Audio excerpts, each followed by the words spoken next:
Alberta Primetime with Michael Higgins. Welcome to Alberta Primetime. Ahead tonight, our politics panel on Alberta's minimum wage status. But first, backing a pipeline to the BC coast.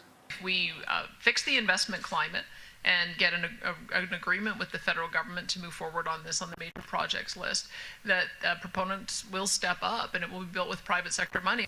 The Alberta government is committing $14 million to fund initial planning stages for a proposed 1 million barrel a day pipeline to the northwest coast. The province will lead a technical advisory group involving a trio of pipeline companies, though none are obligated to be involved in the project. The Premier hopes the proposal will make Ottawa's next phase of major projects set to be announced by the Grey Cup in November. Joining us this evening, Richard Masson, an executive fellow at the University of Calgary School of Public Policy, former CEO as well of the Alberta Petroleum Marketing Commission. Richard, good to see you, sir. Welcome back.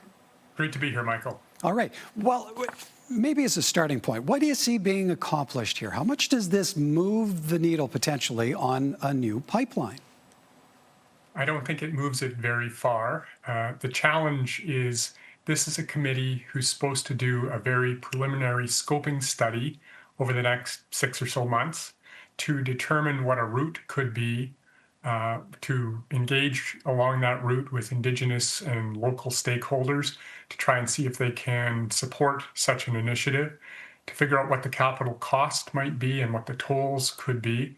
And $14 million is a pretty small budget for that amount of work to be done in such a short period of time. Okay, so how necessary then is it for the government of Alberta to be at the front end of this?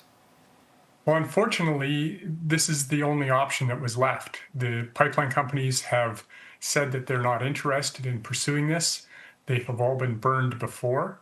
Enbridge, this summer, I heard the CEO say they had lost $600 million on Northern Gateway by the time it was canceled, and they weren't interested in doing that again.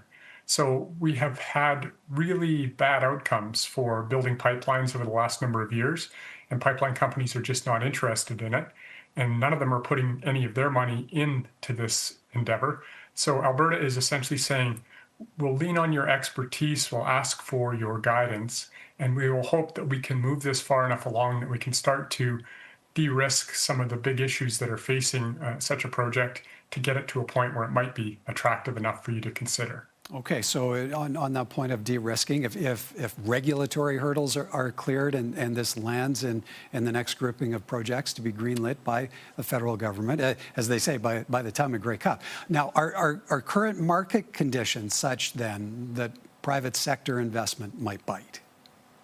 Well, this is part of the challenge the Premier calls the chicken and egg problem, right? Because the emissions cap on oil and gas activity has dampened investment appetite for producers. The tanker ban is something that stands in the way of a pipeline going to the West Coast. And there just isn't a lot of oil expected to come over the next few years to fill up what she's talking about to be a 1 million barrel a day diluted bitumen pipeline.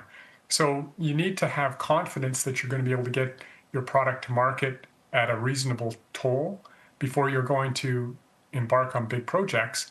But the problem is right now, without the big projects coming, there probably isn't enough oil for companies to sign up for 20-year take-or-pay commitments on a pipeline that would likely be quite expensive. Is there a realistic timeline that is for completion of such a pipeline? How long might it take?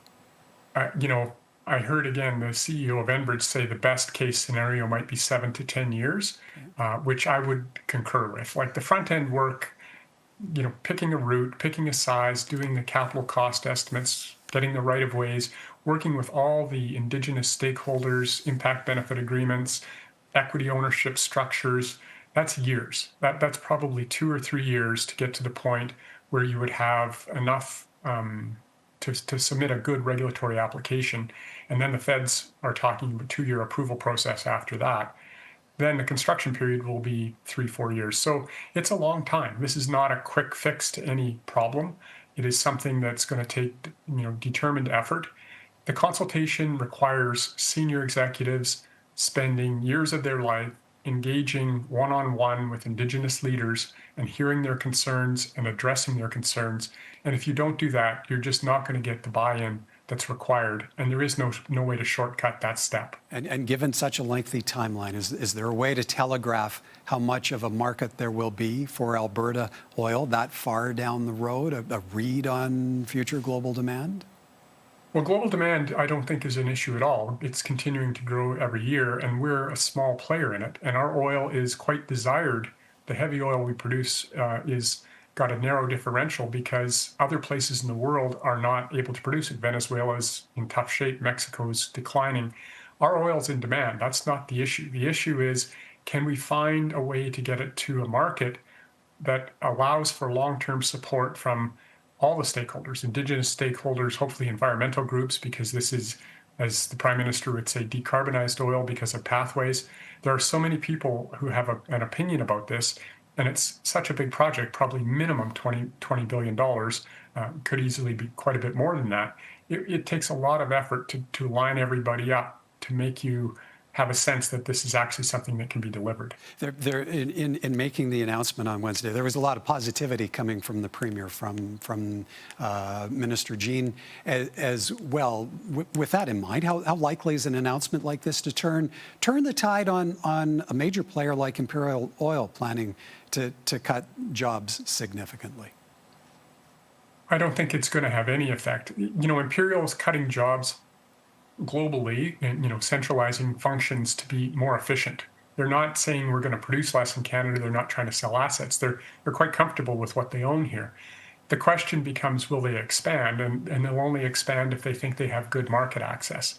And pipelines are one way to do that. You can get more down Enbridge over time. You can debottleneck Trans Mountain expansion. Rail is another option. And any new pipeline has to be competitive with those other options. And so it's not like there's a unlimited amount of capital that can be spent here. It needs to be, something that's done well. And I just say, the Gateway project was 2 pipelines. It was 525,000 barrels a day of diluted bitumen going to Kitimat, and almost 200,000 barrels a day of diluent coming back, because you need diluent to go with the bitumen to ship it in a pipeline. So for this, if it was a 1 million barrels a day pipeline, it would be 700,000 barrels a day of bitumen, 300,000 barrels a day of diluent coming back.